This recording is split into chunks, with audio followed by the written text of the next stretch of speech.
Hello everyone, my name is Jen and welcome to the Book Refuge.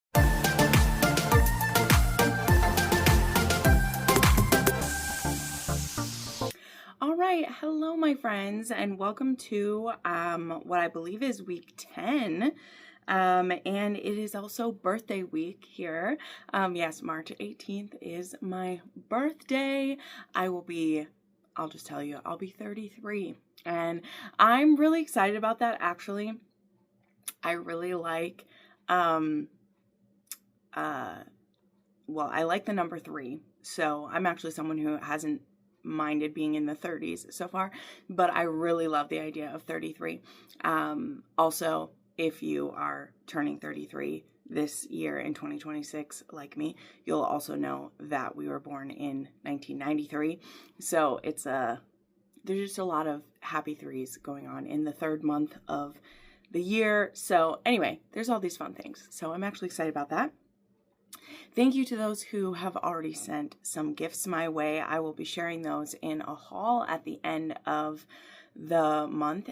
If you wanted to send a gift from my wish list, I always have those linked down below. I appreciate it so much. I don't do too many book buying for myself during the year anymore. It's usually just for Patreon stuff and things like that. So if you want to send a book there, that is the best type of gift to send a book reader, just so you know. Or I also have, I like telling people about this, only if you want to, of course. I always have some coffee gift cards on there. I spend a lot of time at the coffee shop. So those two things, books or coffee, are always great things to send a bookworm. But before we get into the books, one other thing, I want to welcome a new channel member. We have Milady Malady is the name. They joined at the dedicated diva level. So welcome. Thank you so much for joining my channel memberships. That's how we say that. I'm so happy to have you here. And I hope you enjoy the perks of early access to videos. Although just the other day, I made a mistake. I haven't made this mistake in forever. I had pre-filmed the video, I had it all ready to go, but I didn't schedule it, which means it didn't go out early for everyone. So I'm so sorry about that. That hasn't happened in so long. I was wondering when I woke up why my video wasn't posted yet, and it's because I didn't schedule it. Because when you schedule it, you can choose to, make it available for your channel members early. So anyway, I promise I normally don't do that. That doesn't usually happen. So anyway, all right, we're going to get right into it because we have 8 things to talk about this week, including my most anticipated read of the year, basically. I can't think of anything else I've anticipated more. I mean, who's to say I won't love something more? You never know. But it was my most anticipated read up to this point. So very excited to get to that. But let us dive in. So the first thing, though, was a reread. I actually got to audiobook proof for Noelle, right? My lovely author that I work for back here. And she told me that she couldn't think of anything worse than having to listen to her book read to her. Noelle does not like having to hear that, which I make fun of her a little bit because she is someone who enjoys rereading her own books. Fun fact about her, she enjoys revisiting her works, which I love that for her. I love that she doesn't have any problem revisiting her own books. She gets enjoyment from them, which I think is so cute, and I love that. She'll often tell me when she's starting a new book for the Kindled world, that she'll revisit a book that is around the same time to make sure she has the timelines right and everything. But she does not like listening to them read to her because for her, that's a level of cringe that she can't handle. So she had me audio proof Purchased Husband for her, which is the 4th book in a series. Now, in past life, before me, I believe they were done with a publisher did them. The first 3 books in the series. I would have to double check with her, but Purchased Husband was the last book in a series, and she was able to get, I think it's even the same narrator. I don't know, but this narrator was June DeBourier. And or Deborah Hay, and she will, or is the narrator for this. So this isn't available quite yet, but I was the one proofing the audio files, which was so fun. I hope she will let me do that for some future ones she's having done. Just a little, inside baseball or inside the world of it. Some of her books have been picked up by an audio publisher, as in the ones for the fairy tale ones, right? So Tower has been released already on audio. Ashes will be coming in April. Hooded, we're hopeful that Hooded will actually have a day and date audiobook release this July. She's actually working on Hooded right now. And if that is done in time, that one will have a day and date release with audio. And those are being done, I think it is with Podium. If I'm not mistaken, I think it's with Podium those are being done. But there are a few that she will just be paying for them on her own to get them done. And Purchase Husband is one of those. So she was able to fit in June doing that one. Now, I think June, maybe I shouldn't say this. Maybe I'll stop spoiling some stuff. Let's just say she may be working with June for some other things as well. And there will hopefully be more coming from her. So my point in that comment at all was that I hope I get to audio proof some more books for her soon. Because if that is something that Noelle doesn't like to do, I'm more than happy to do it. So let's talk about the actual book for a second. I've read this one. I think this is the third time I've read it now, because I had actually read Purchase Husband before I ever worked for her as well. And this was one of the ones that I got to reread it to do content pull. And then I was listening to it to proof the audiobook. So this is basically as it sounds. Our heroine purchases a husband or a fake husband for her mother's wedding. So it was always just her and her mom. Her mom was a single mom, never was married. Her dad was never around. And her mom is getting married later in life to a man who is very traditional. I will say it's a bit of a total convenience factor that the heroine Melody is getting a husband, because she's really just doing it to make things more convenient. That's literally the point. And she is actually very wealthy. It's never explicitly said, but I straight up said that June is, or not June, that is the narrator. Sorry, I need to scroll over to the names. Melody is basically a millionaire. She's a tech genius in a way. And she has plenty of money to be able to do this. And so she purchases Damien's services from Companions for Hire. Now, Companions for Hire is actually another series done by Noelle that has some other types of companions in it as well. But this one was kind of the entry into that series with this one. And Damien is actually working on his master's.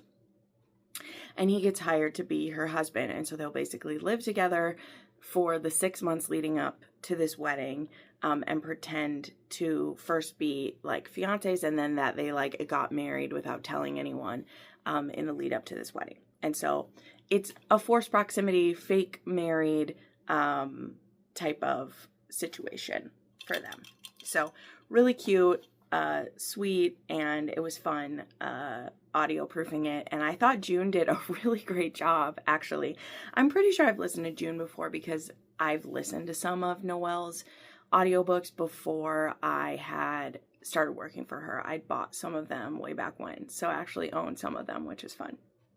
And I think I've listened to June and other ones. But yeah, Damien's the hero, Melody's the heroine. So just a fun little contemporary, and I will share when that one is finally available on audio. But it is available to read right now if you want to read it.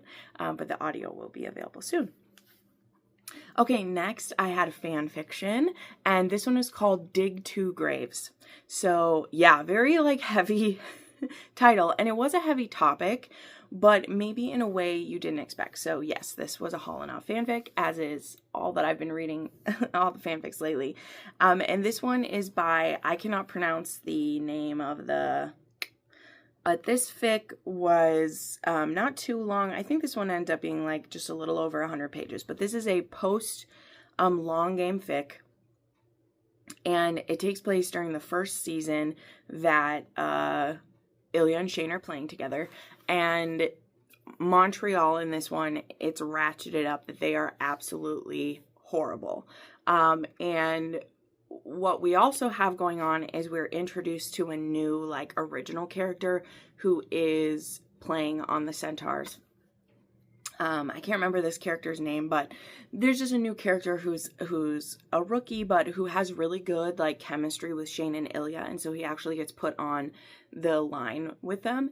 And they're kind of like a mentor to him, and he's kind of their, like, ace in the hole, right? Because let's just make it obvious, like, if Shane and Ilya are playing on the same line together, they're going to be the targets of everything, right? Like, everyone is coming after them, okay? And particularly Montreal hates them and wants to take them down, right? So this is in one where, like, Montreal, they are the absolute jackasses, right? And there's plenty of variations of the story where there are different levels of jackass, right? Well, in this one, they, as you can maybe guess by the title, like, dig two graves. Literally, I think the blurb for this one was that Montreal is going to take things way too far. And so it actually becomes quite dangerous. So, not to, like, give the whole fic away because it's not super long, but that level of danger actually leads to this original character person I mentioned, which I can't remember his name off the top of my head. I don't remember his name, but he's also another Asian character. He's a full-blooded Asian character, which even adds to the racism and stuff that is going on from Montreal. It's just nuts how they're behaving, just absolutely wild. And he gets hurt quite badly, and in a way that traumatizes Shane, because he watches it happen and he feels like it should have happened to him because that's who everyone's coming after, but it happens to this other character instead. So anyway, yeah, Dig Two Graves is short but very impactful. It still has, like, an HEA, I will say that, but this one was heavy. So definitely check out the tags. This one has, you know, content warnings for severe injury. I'm even going to say gore, like, there's some described gore on here. Think of, you know, if you've ever watched a video like I have when getting interested in hockey on the periphery, of the worst hockey injuries in history. Think that, but one step below death, but close, okay? If you've watched a few compilations of that or videos, you can get the idea about what it is. So I still really like this one. That was very riveting, and I read that one in one sitting. So I do recommend, if you want to read a more serious one that doesn't involve, like, Shane or Ilya being hurt, but psychologically it deals with what they're having to deal with. Okay, next up was my reread of Darkest Sins by Neva, and I think I'm gonna just put up the picture because dang, these shiny books and my beautiful box lights that I have, I just, you know, you think not having a ring light would make it easier, but nope, anywhere you have a light, it's still gonna cause problems. But I reread Darkest Sins, I annotated that for one of my patrons, and I talked about this actually, if you watched my stalker video that I put up yesterday, I talked about how great it was rereading this one, and I forgot how much I loved it. Like, I knew I liked this one. I always list it in my top books, but I always kind of talk about it in relation to the next book after it, which is Sweet Prison, which I am looking forward to rereading Sweet Prison. I also enjoyed that one quite a bit. But there was something about it this time, getting to reread it and annotate it and remembering how much I love Kai. And really, he's one of the sweetest stalkers that I've ever read. And though, of course, things get very complicated for Kai and Nira, and, you know, their mafia situations, and he's a hitman and she's a mafia princess in the Cosa Nostra, and there are people manipulating them beyond their control. Their relationship is so beautiful, and the way he is so protective of her, he calls her his tiger cub, and he just doesn't want to touch her or taint her, and he just sees himself as he can never be worthy of her. She actually has to bargain for him to kiss her the first time. I totally forgot about that. The way he just wants to like touch her knuckles and like touch her face, and like that's all he wants. He stalks her to protect her completely, like not even like I've read plenty of books where he's stalking to protect her, like truly he's stalking to protect her. And it takes her actually telling him at one point, like, okay, you're saying you're not good enough for me. How would you feel if I actually fell in love with someone? Would you be able to stand by if I'm letting someone else touch me? And he's like, no, I would want to kill that guy. And I'm like, okay, then let's stop BSing about what's going on here. And why don't you become a part of my life? Well, there is something awful that separates them. And, you know, if you're reading these books in order, you'll know something horrible happens that separates them. But it's really, they're just so beautiful together. And I just forgot how much I loved Kai specifically. Like I knew I loved this book.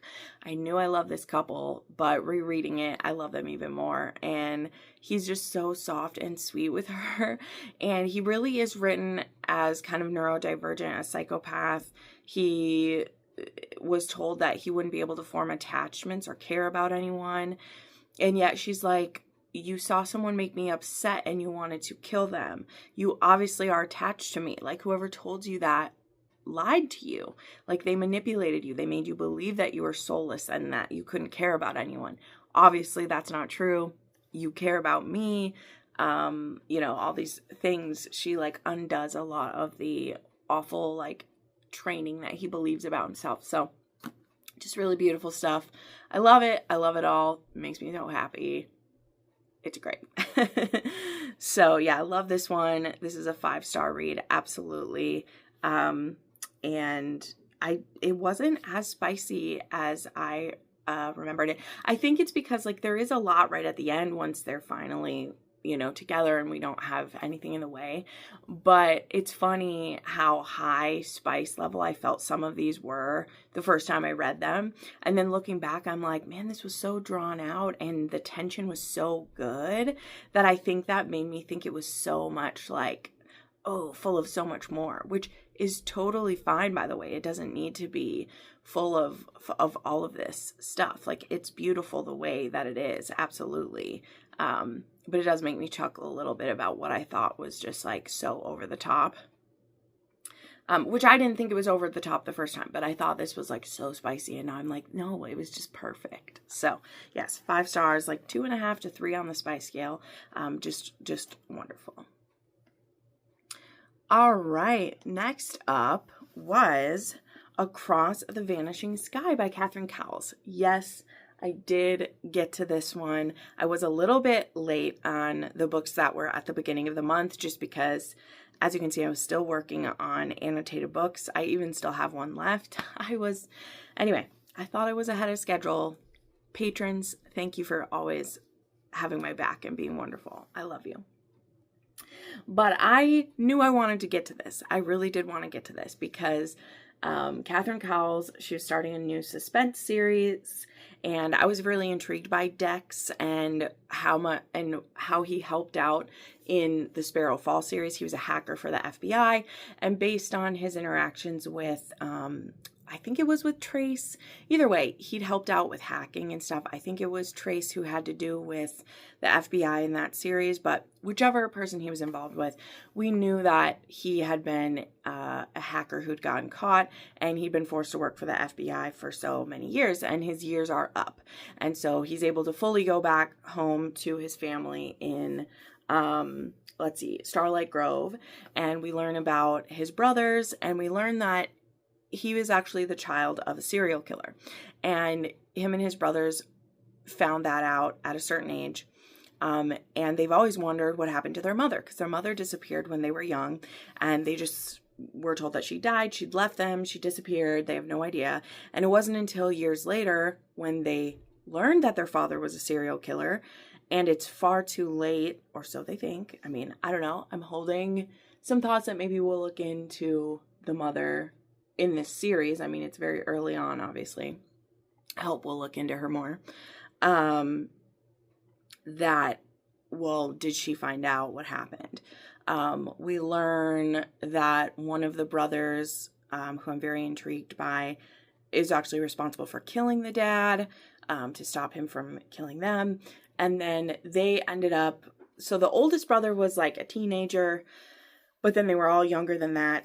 And they were taken in by a great uncle named Waylon, who is a bit eccentric. Of course, we have to have an eccentric uncle. Okay, that is a staple in a Catherine Cowles or really kind of any of these small town series. You have to have an eccentric family member who raises you and has awesome animals. And that's the case here. But to get more to the point, what these brothers have set up is that they have kind of this, I don't even know what to call it, but they basically have this secret club that helps with missing person cases. That's how they give back, just in their own, I'm just going to say, like, just in their own hearts. That's how they give back for having been raised by a serial killer, is they use their different skills. Like, one of them works in, like, the park services. One of them is the hacker. One of them is a, like, researcher. One of them is a, like a finder. Like, they all have those different skills.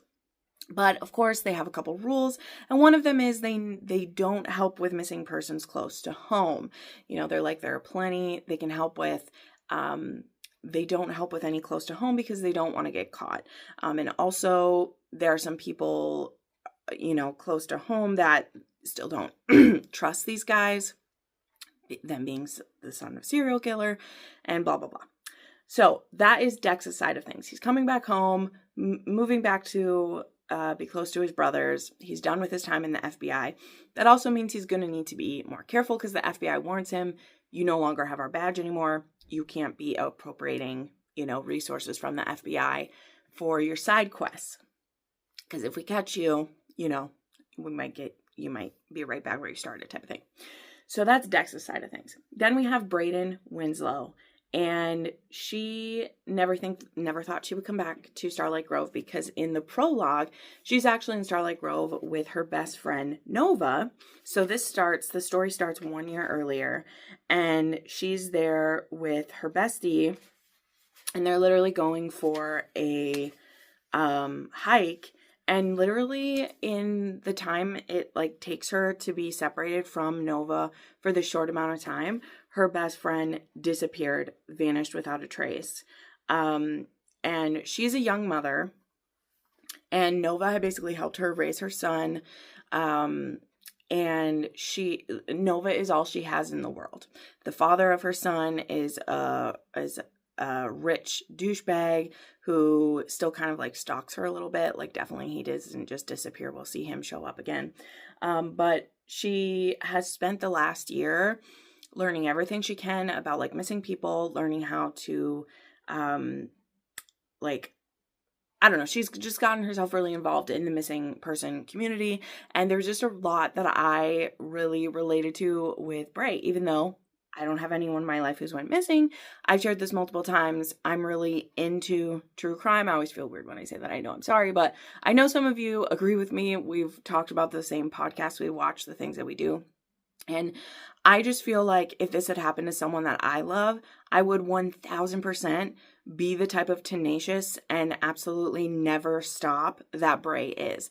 And so I appreciated her so much. She had my heart right away. I felt everything she was feeling. And if it was called for me to do what she was doing, I would do it for my bestie. So she's now, because the police in the area have not helped, there hasn't been any leads. She doesn't believe her friend died. They're saying she just fell in the river and is dead. That does not work. That does not make sense for any of it. Again, you'd have to read it to understand. Though, does it feel like a long shot that a whole year later her friend is still alive? Maybe. But then when she moves to this town, it definitely feels like someone's fucking with her, because certain specific things that can only belong to her friend start showing up, and her son meet Dex, and she starts to meet his brothers and get involved, and they agree to help her. So anyway, that's the whole wind up of it. It is a suspense, a mystery. They're searching for her friend. They're trying to get more clues. They're butting up against the local law enforcement, who seems to be actively like getting in their way, the distrustful people who don't trust Dex Archer's family. But there's also the found family of a community of other people who have people missing in their lives. So I think that we will see other members of that. There is a setup of some of the other couples too. And then there was the really big setup for what the next book in this is going to be, which I won't say just yet, although if you've read it, you probably know. And but I did end up giving it 5 stars, particularly for the ending. I really loved it.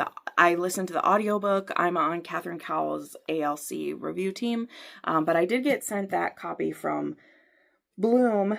I wish I was on her paperback ARC team too. I don't think I'll ever make it, but I'm not one of the people who will whine and complain about not getting those. I know some people are very hurt that they never get them. Being someone who decides things for an author's ARC team, like, I just know how it goes sometimes. It's not, I just was really happy I got one from Bloom. I got a cute little box with it that came with some like blue light glasses, and it was really cute. So I was very happy to get my ARC copy of it, and I thought it was a great read. I gave it 5 stars. It was I said a 3. It's maybe like a 2.5 on the spice scale. I don't know. But I enjoyed it. And it was narrated by Jason Clark and Samantha Brentmore in duet. And it did have a full cast, particularly for the brothers. I assume the brothers that we were introduced to are who will narrate each book, is what it sounded like, which was really cool. Especially, I actually hate text message threads. When I'm reading a book, if I come across text message threads, I skip them. I hate them. I've talked about this before. I abhor them. I really, really hate reading text messages. When I listen to them in books as well, when they have to say their name and you're reading them back and forth, I cringe so hard. When you do a duet audio though, and you're able to like stop reading the dialogue tags and you can just read each person going back and forth, I really like that. And so the fact that they had a duet cast with or duet narration with the whole cast, that made the text messages very fun to listen to. But anyway, very excited for the next one, which is coming, I think this summer. The next one is coming, and that one will be, do they have it listed yet? I don't think she listed it yet, but I'm looking forward to it. I know it has a title. I just didn't have it listed. So next up was another fanfic. This one was called The Game Plan, and this was actually by 2 authors together. This was by Festive Ferret and Pouring in Sheets. And this was one I've had on my Kindle kind of since the beginning of grabbing fanfics for Holinoff, because this one was really intriguing to me. This one, though, the twist is a bit weird about how it gets started, which is why it took me a while to start this fic. But once it started, I really liked it. So the trick of it is that Ilya has trouble staying in Canada. So the way that this one is different is that Ilya never plays for Boston. He plays for Ottawa from the start. And he's having trouble staying in Canada. And because Shane knows that Ilya is his best competition and he wants to be the best hockey player he can, he wants to be able to play against Ilya. And so to keep Ilya in Canada, they secretly get married. So they secretly get married, way at the beginning, okay? Like, we're talking they get married at 19 and are married. And it's a secret. So then there's a list of changes in the beginning. The fic authors list them. The main changes are, again, he plays for Ottawa from the start, not for Boston. So he's not in the US, he's in Canada the whole time. Yuna actually loves Ottawa from the start, so she's a fan of the Centaurs from the start. Let's see what else. there's a couple other things. But anyway, so yeah, The Game Plan is the name of this one, and they're secretly married. And their plan is to stay married for a while, and then once Ilya is able to secure his citizenship there, then they'd be able to get their divorce. So anyway, they just go about it then. And then at one point, though, a photo of the two of them at the wedding ends up surfacing. So this fic doesn't take until they are until they've been together 7 years or something. It only takes a few years. There is also one other change. The other change is that Scott Hunter has already come out in this world too. Scott Hunter's already out as well. So like when he finds out they're already married, there's like a conversation they have with Scott Hunter in the book. So yeah. But anyway, I thought it was cute. I actually liked this one. Like I said, it was just a weird start to it. Because that can happen with fanfic sometimes, and you just have to jump through a bunch of hoops to like get into it. But I liked them being secretly married. There's a cute thing. I'll tell a cute thing. So they get married and they end up like borrowing like hair ties from someone else who's waiting to get married. So their wedding rings were hair ties to start with. Eventually they buy wedding rings, but they have hair ties. And so there's a scene at one point, I'll just tell you this because it might make you want to read it. Okay. Cause it was cute. Okay. It was really fucking cute. There's a scene in here when, Ilya gets hurt and he's in the hospital and he's wearing he has a rubber wedding ring, right? That like, or silicone, sorry, we'll say whatever. He has a silicone wedding ring and he's wearing it. And Shane comes in to see him and Ilya's like, where's my wedding ring? And Shane is like, he must have got hit really hard. I was like, Ilya, you're wearing your wedding ring. It's on. And he's like, no, I don't have it. And Shane doesn't know what he's talking about. Then later on, they're confessing their love to each other and saying, because now it's time for them to like get their divorce and they're pretending like they're going to be okay with this divorce. And finally they snap and are like, no, I don't want to get the divorce. I actually love you. And Ilya shows Shane that he still has the hair tie, which is now like, it doesn't even have any elastic to it anymore. It's literally this worn out piece of string. And he's kept it wrapped around his cross. Like it's been wrapped around the cross this whole time.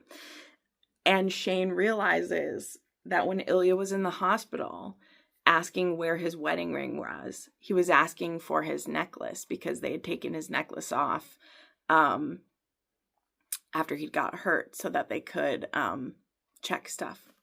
And Shane has also been carrying his wedding ring around, his original one, in his wallet the whole time. So they both show each other their worn out hair bands to prove that they've wanted to stay married the whole time too. Okay. These fic authors, they know what they're doing. All right. That was adorable. It was adorable.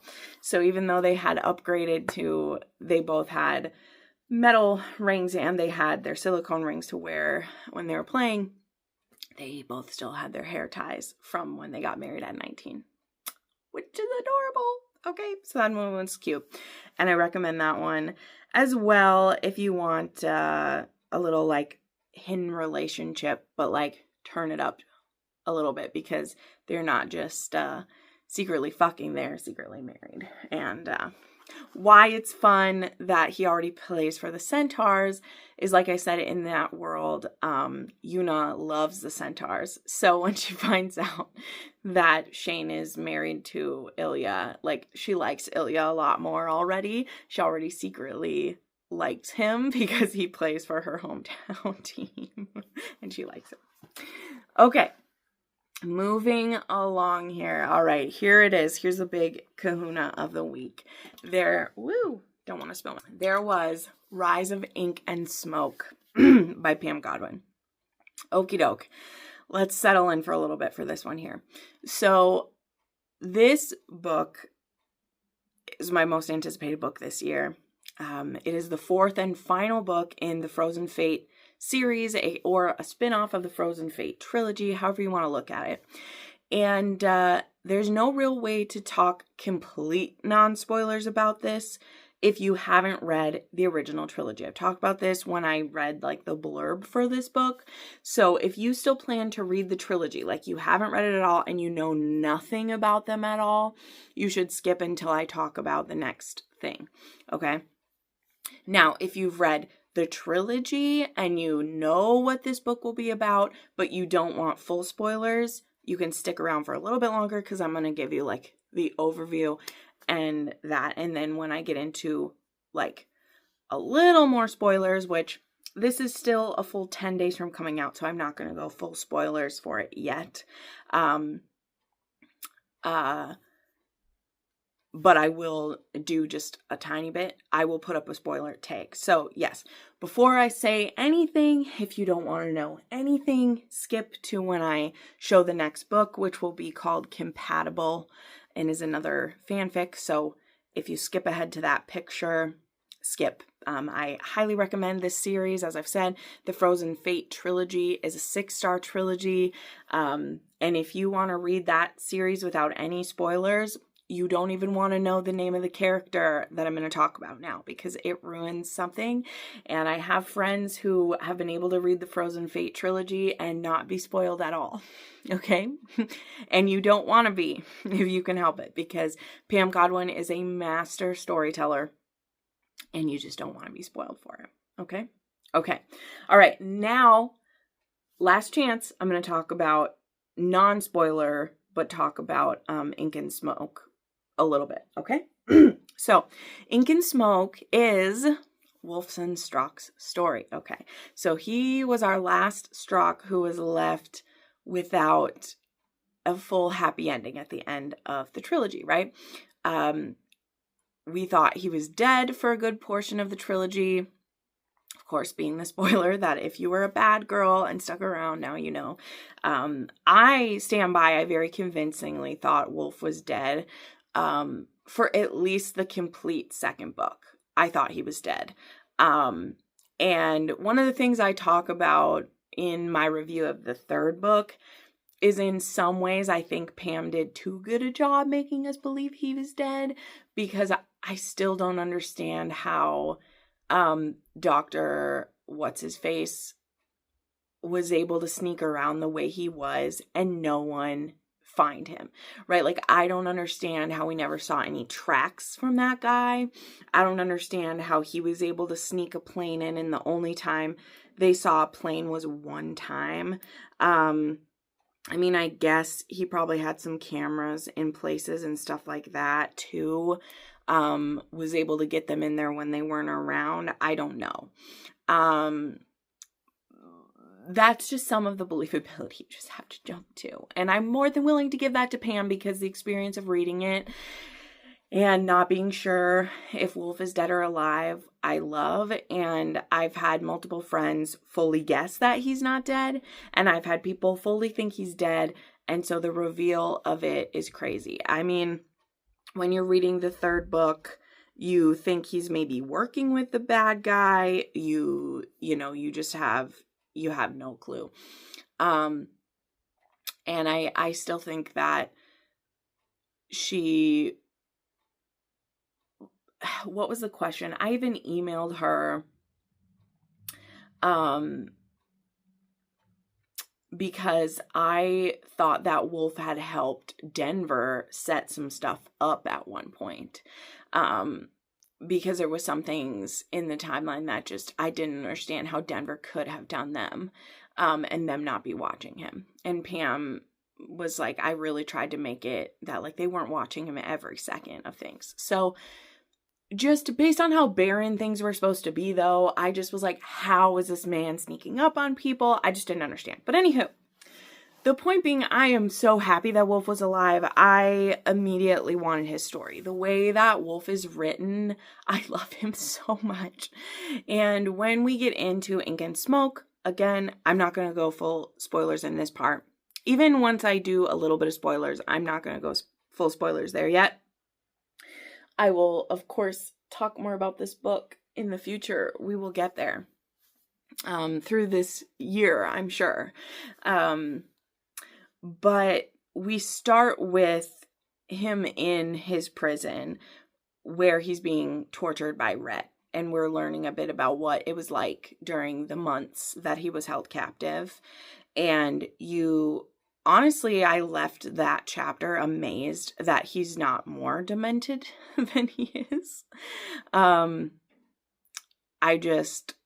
I don't understand how he isn't more broken than he was.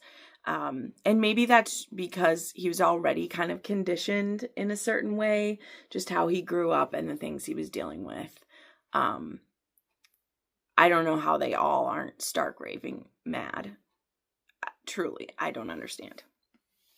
But yeah, we're in general not too much further on. Like, I think it basically picks up like pretty much directly after the epilogue of Frost and Scars, just a little ways after Frankie's still pregnant.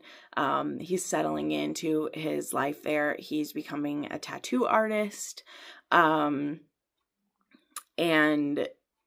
shortly into that, he meets, his world gets swept up in it when he meets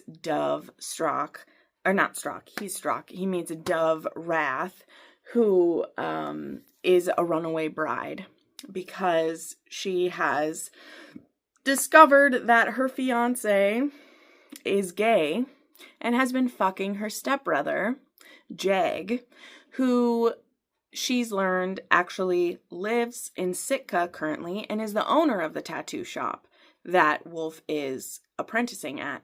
And Wolf has never met Jeg yet, I don't think, in the storyline. He just knows that Jeg owns the place and he's been apprenticing under one of the other guys who works there. And so this whole thing kind of like plays out in front of Wolf with Dove in her wedding dress. He thinks she looks like a Disney princess. He hears her cuss out Jag, and she was gonna marry this guy, and it turns out he was a plant the whole time. Like, Jag had sent this guy to her to make her fall in love, and he'd really been fucking the guy the whole time, and it was all just a big game. And so we get introduced to Dove and Jag, and they just are crazy. But Wolf, he's very intrigued by Dove, and he kind of, again, he sees her as like a Disney princess come to life. She's in this wedding dress. She seems so badass, and he wants her. And he feels very protective of her as well. And then we have Jag, who almost seems like a villain, but, knowing Pam, falling for the villain is our bread and butter, right? And honestly, it was always a bit of a mind fuck in a different way, in at least Shivers and Shadows, that we got Denver's POV. And when you fully find out that he is a villain, and he's the type of villain that we're gonna need to kill that guy. Because a lot of times Pam writes us a villain and we're like, there's no possible way we can love them. And then as you unfold their story, you're like, oh no, they're actually a hero and I want to love them forever. And Jag is that guy. So don't let that be a spoiler, but it's also, that's much more classic Pam. In fact, it's classic Pam to the level of a Deliver series. And I'll just leave that there for you, that if you are a fan of the Deliver series, you will be fed quite well by this book because it's a crossover story. Okay, I'm putting that out there. And we're going to get into the spoilers here in just a second. But just one other thing to say about this is that I think this story was beautifully done in how we went through some of Wolf's trauma. I love how he finally opens up to Dove, how he is looked after by his family, but they also give him space because they know that they needed space when they were trying to go through this stuff. I love the moments we see of him connecting with Monty, though he still never gives anyone fully an easy time. I just love seeing him get to have his family there, and for whatever fucked up quad thing that they have going on, that he doesn't feel on the outs of it, even, even though he's not in the midst of the sex parts of it, which he shouldn't be, but he still feels very loved by all of them. And he has at least one moment or more with each member of his family at some point in the book that I found very touching and just felt very good. As someone who'd read, after you read that whole other series, like, you want some closure for each of those relationships. And they just feel really, really good. And there's even a scene at the very end of the book, and I'm not saying this as, like, it's not a spoiler either, but, like, of course there's a HEA to this. It has an HEA. There's a scene at the very end of the book between Frankie and Wolf that just felt so beautiful and such a great way to close it out, because it's literally in the same room where, like, Frankie was taken at the very beginning of the story. And Wolf asks her, like, would you change anything, And Frankie's in that room having a drink, which is the same drink that got left on her bedside table and rotted away into nothing because Monty couldn't pick it up and throw it away. Like, she's having that drink. And Wolf is cuddling his baby sibling that Frankie has now had, where Frankie was pregnant at the very beginning of this series, and she lost that baby because of Denver. She went through so much pain because of that, and we've come literally this full circle where she's back in that room with a drink in her hand, with a full house, with more joy, back with the husband that told her get rid of it. And it's like, all of that stuff has come back around. And Wolf asks, would you change any of it? And she's able to say no, And that's a kind of happy ending in a dark romance that,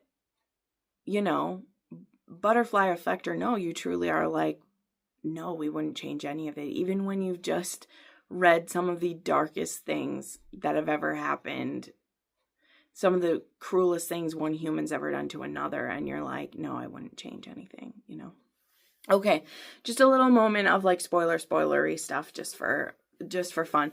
This book is basically Pam Godwin's Avengers Endgame is what this book is, okay? There is a very good part of it that is dealing with the Dove and Jag stuff, with the Dove, Jag, and Wolf stuff, dealing with trauma that they each all have separately and together. There is a history of Jag and Dove, of them as step siblings, and how things get where they are, why Jag is haunting her steps, why Jag is fucked up, why Dove and him have this sexual attraction, why it's ended up where he is killing, there's killing that ends up happening. Why he would have tricked someone into being her fiance, but then all that stuff gets handled, of course. That's the main thrust of the story.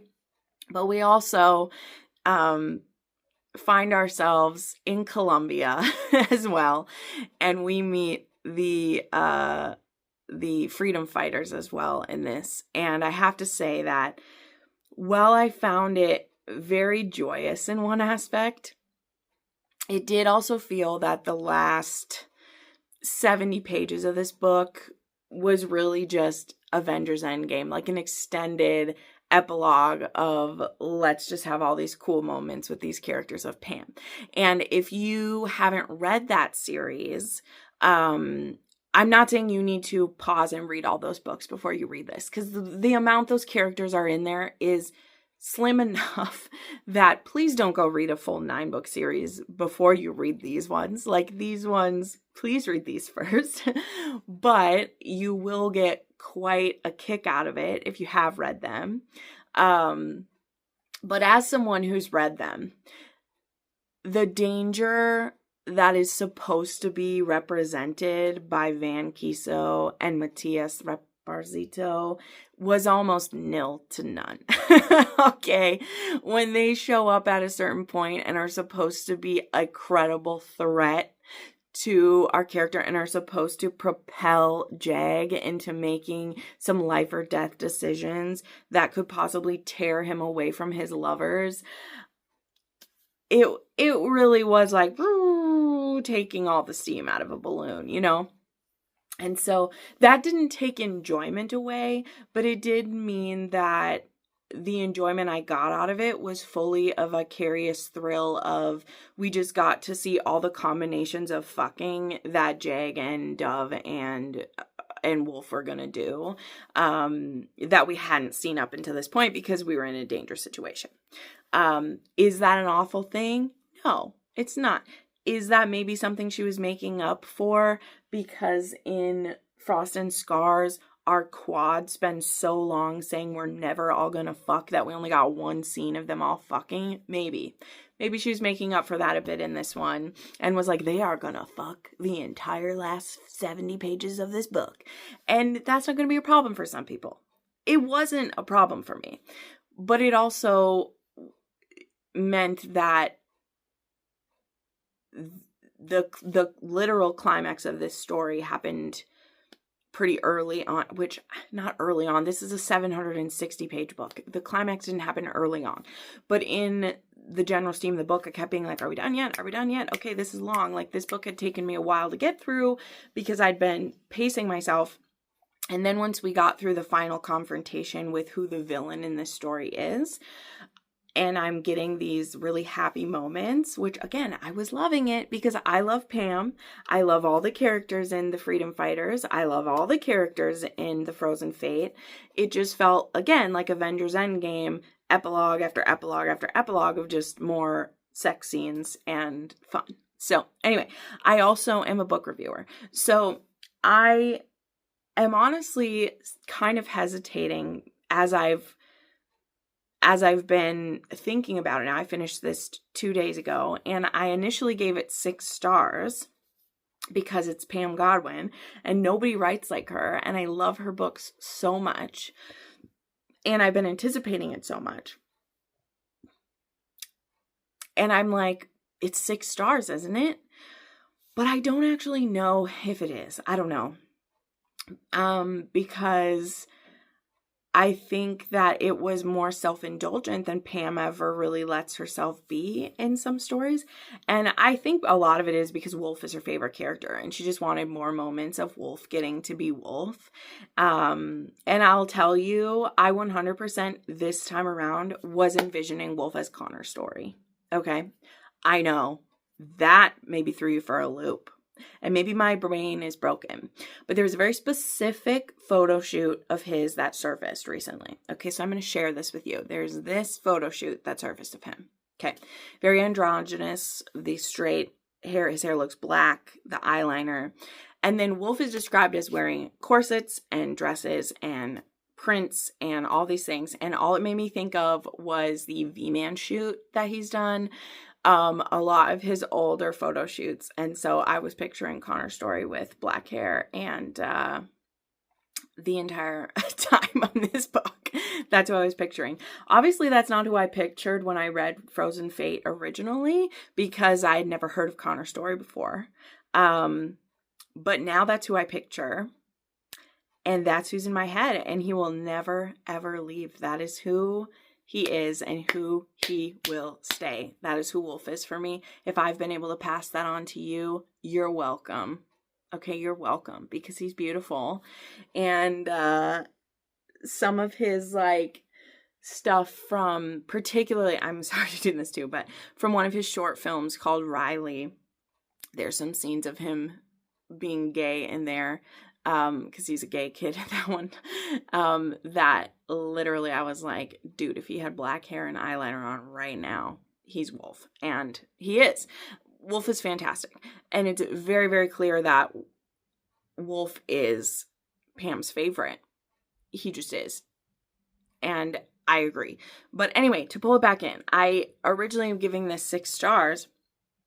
And I'm not like mad at myself for that because it's my rating scale and I can do whatever the fuck I want.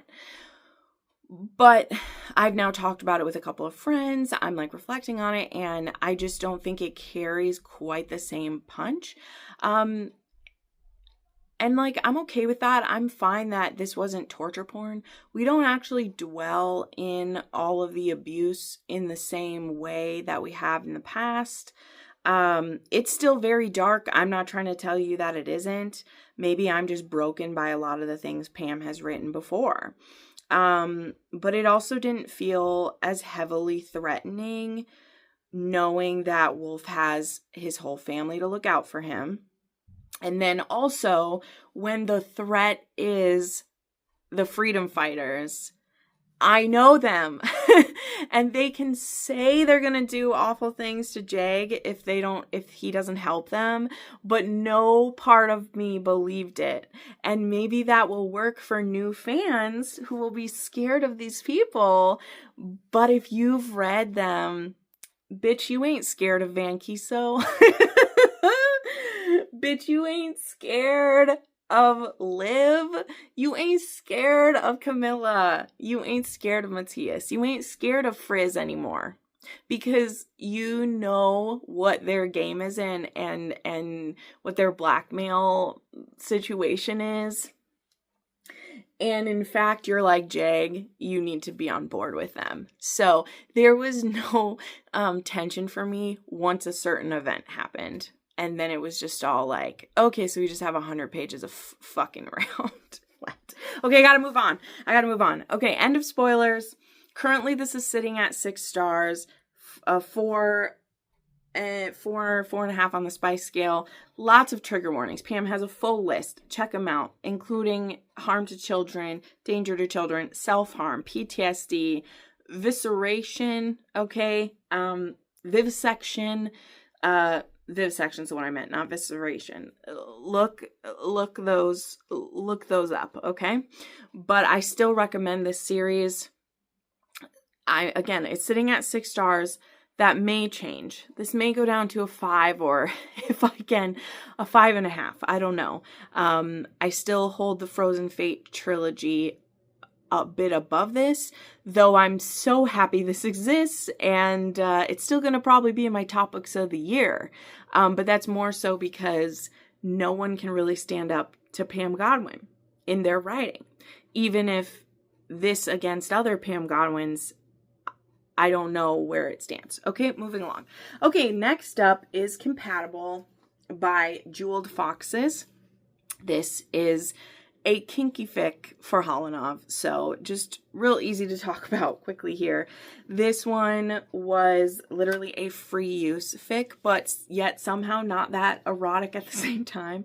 I don't know. This was one of those where I was excited by the idea of it. It basically involves in this one where I guess Shane is like a little bit more like asexual. Not asexual. He has like a lower libido, but he wants Ilya to be fully satisfied. So he makes this kind of like deal with Ilya to basically take whatever Ilya wants whenever he wants to. And Ilya's like, I'm not really comfortable with that. That feels pushy to me. And Shane's like, no, you don't understand. I want you to do it. Like, I'll still say no if I really, really, really mean it. You know, like, I'll have a safe word. But I want you to do it whenever you want to do it. I don't want you to just go in the shower and jerk off. I want you to make me do it.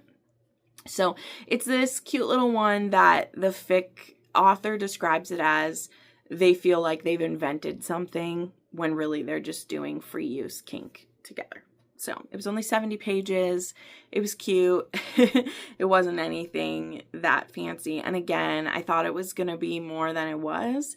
But it was kind of cute because it was lots of them discussing what they really liked and what they didn't like. And I love open communication between them. So that was cute.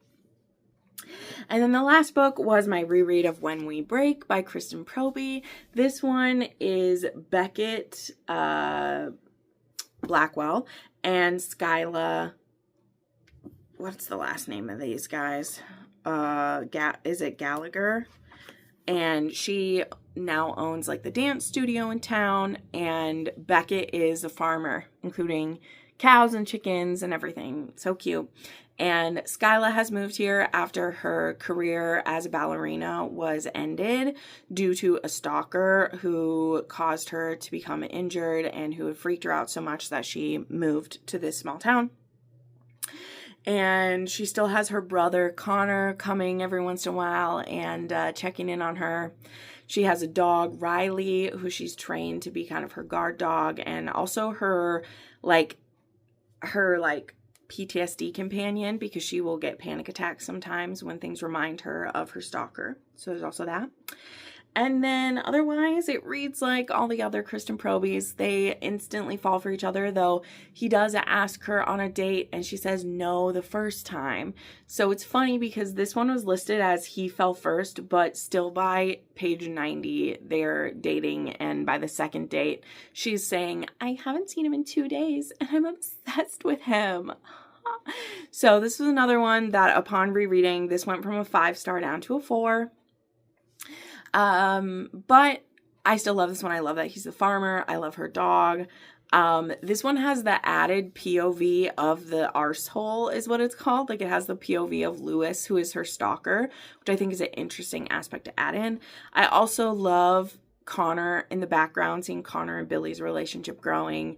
And I forgot in this one that I really love the follow through line of what's building in the background of this series, because in book 1 was when the resort burned down, which there was like the firebug who was going around in that one. And this one, Connor has bought the resort and he's starting to build it up again. And so that's his reason for moving into town, which he had already like hooked up with Billy. Like we learn about that in this one, that he'd hooked up with Billy. And then when they see each other again at the recital that Skyla has for her dance students, Connor now has like another reason to be around. And so he moves to town to oversee the rebuilding of the resort and like the ski lodge and everything. And then in this one, we also get the call from, the Brooks's ex has moved into town. Jules, there we go. Jules has moved into town and she reaches out to Beckett about getting some of his fresh produce for her restaurant that she's starting. So those are things for future books that all kind of got started with this one. And I like that, seeing that in here. So, love it.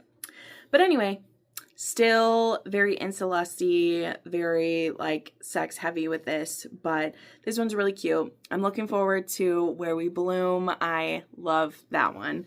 And Connor and Billy are a really fun couple. Oh, the other fun thing in that one is they're reading Dom by S.J. Tilley throughout it. They're reading it like together. And there's a cute thing where he sends her a pic while he's reading, but he's like shirtless while he's reading, and she's like, God, warn a girl before you send her something like that. And he's like, okay. Yeah, it was cute. So, all right, there you go. That is everything that I read this week. Let me know what you read, what you are up to. I would love to hear it. And yeah, thank you so much for making this another wonderful year around the sun. It means the world to me. And I hope you find something great to read this week. And I'll see you next time.